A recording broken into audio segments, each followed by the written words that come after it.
सध्याची दृश्य आपण पाहतोय पुण्यातली। पुण्यामध्ये एमपीएससीचे हे विद्यार्थी आक्रमक झालेले आहेत। तर 3 दिवसांपासून त्यांचं हे आंदोलन सुरू होतं आणि आता हे आंदोलक जे आहेत ते उपोषण करण्यासाठी सज्ज झालेले आहेत। जोपर्यंत आपल्या हातामध्ये सरकारचा महत्त्वाचा निर्णय निवेदनानुसार येत नाही तोपर्यंत आपण उपोषणावर ठाम असल्याचं त्यांनी म्हटलंय। या संदर्भात आपण अधिक माहिती जाणून घेऊयात आमचे प्रतिनिधी सागर आव्हाड यांच्याकडून।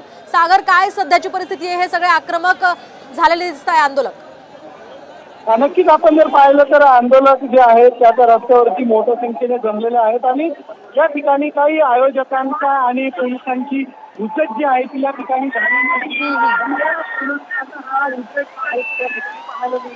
त्यामुळे हुज्जत घालणाऱ्यांवरती पोलीस काय कारवाई करतात हे पाहणं महत्वाचं ठरणार आहे। यामध्ये विद्यार्थ्यांना वेळोवेळी सूचना करूनही विद्यार्थी ऐकायला तयार नाही आहेत। आयोगाचं नोटिफिकेशन जोपर्यंत येत नाही तोपर्यंत उच्चारण्याची पाहायला मिळते।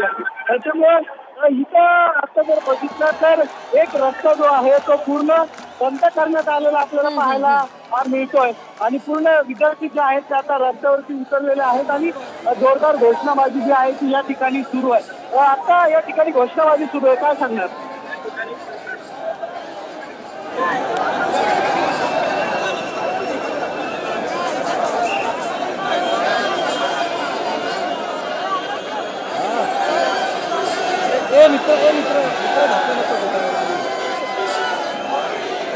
आपण पाहतोय एकूणच हे सगळे विद्यार्थी एमपीएससीचे आता आक्रमक झालेले आहेत आणि त्यांच्या भावना ते अशा प्रकारे व्यक्त करतात। आपण आपले प्रतिनिधी सागर आव्हाड यांनी सांगितल्याप्रमाणे या ठिकाणी पोलिसांशी त्यांची हुज्जत सुद्धा झाली होती।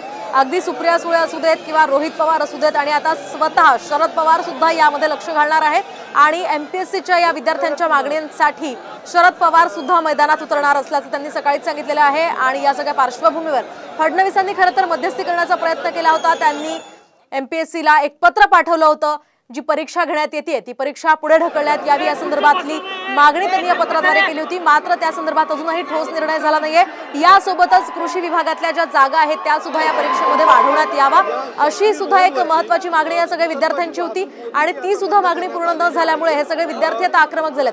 खरं तर गेल्या 3 दिवसांपासून त्यांचं हे आंदोलन सुरू आहे, मात्र तिसऱ्या दिवशी सुद्धा सरकारनं घ्यावी तशी दखल घेतलेली नाहीये आणि त्यामुळेच या सगळ्या विद्यार्थ्यांचा संयमाचा बांध सुटल्याचं आपण पाहू शकतोय। सकाळी या ठिकाणी गर्दी नव्हती, आता मात्र मोठ्या संख्येने विद्यार्थी ते जमू लागले।